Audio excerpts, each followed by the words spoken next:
My name is attorney Eric Kay. Some clients have asked me if I have a child with someone, but we have never been married, am I entitled to anything? The answer to that question is yes, and the legal means to obtain relief is called a paternity action.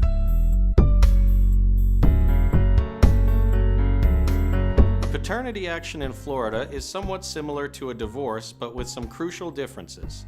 In a divorce, a couple's financial assets and liabilities are analyzed.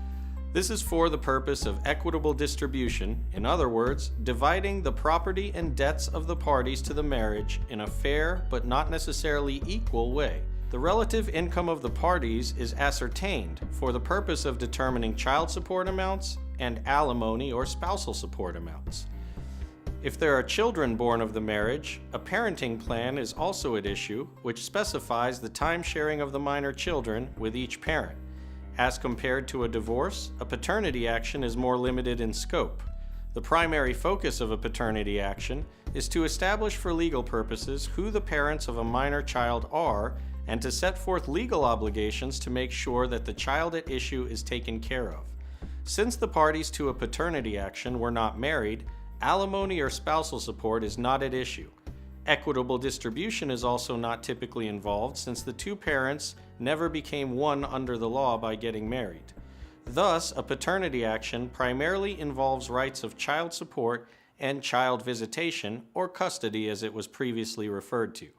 The first issue in a paternity case is whether the parties in the action are the actual parents of the minor child or children involved.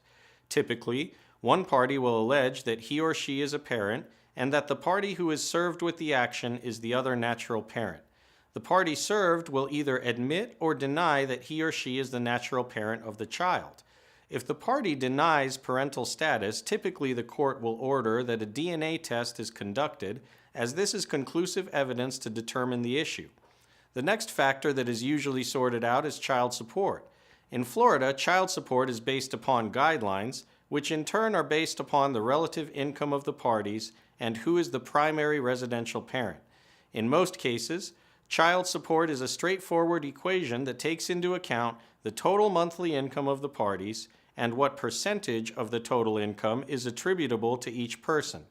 The Florida Child Support Guidelines set forth a monthly child support amount based on the total income and the number of children and divide this amount by the pro rata share or percentage share that each parent makes.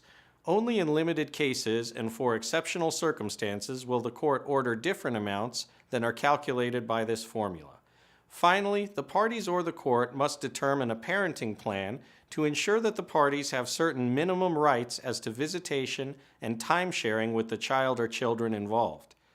The parenting plan can often become a point of argument because it is a very detailed document that specifies how the child or children will split and share time with the parents. Every weekday, every weekend, every holiday, every spring break, and every summer vacation is accounted for.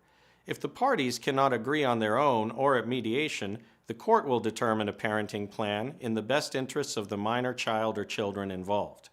While there are other issues that arise in the course of a paternity case in Florida, these are the primary ones of concern that typically take the most time.